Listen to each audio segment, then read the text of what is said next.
Steve Magnante here at High Octane Classics in Auburn, Massachusetts with another Chevelle 1970 Super Sport. Now it's undocumented, but the VIN begins with 136, which tells us it was born a V8, 307, 350, 396, 402, 454, not sure which one. That said, it today presents as an SS 396, and that's a fine thing. It has the correct Super Sport hood. It's steel, not fiberglass.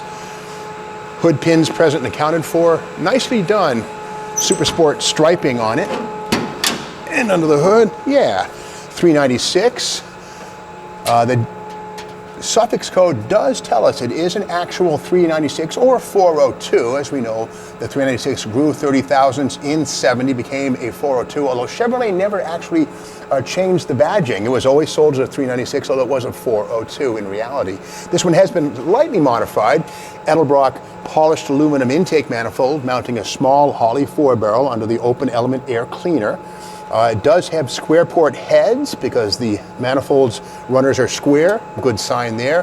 Has coated steel tube exhaust headers, good for a few horsepower there. Very, very sanitary presentation.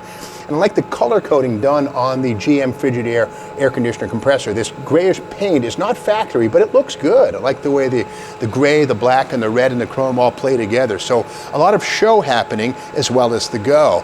Air conditioning, lovely to see that. Functional too, there's the suitcase on the firewall.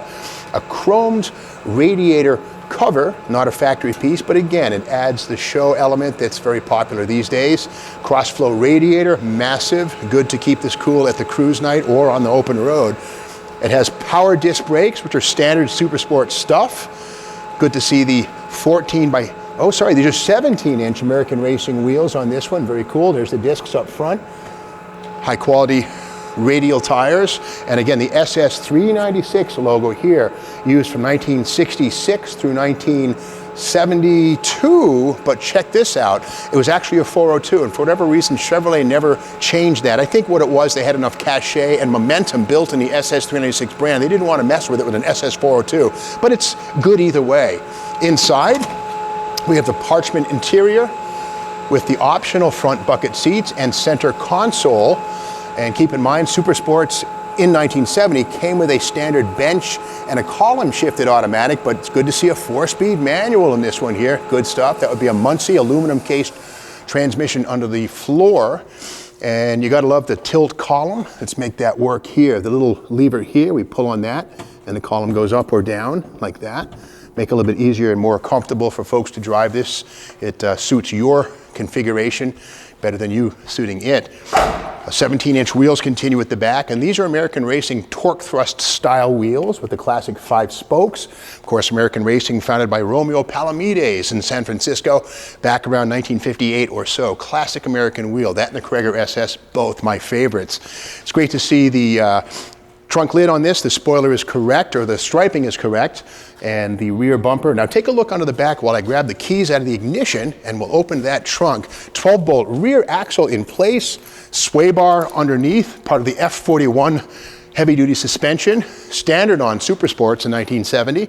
And okay, yeah, nice. Again, we see the Zolatone finish on the horizontal and vertical surfaces.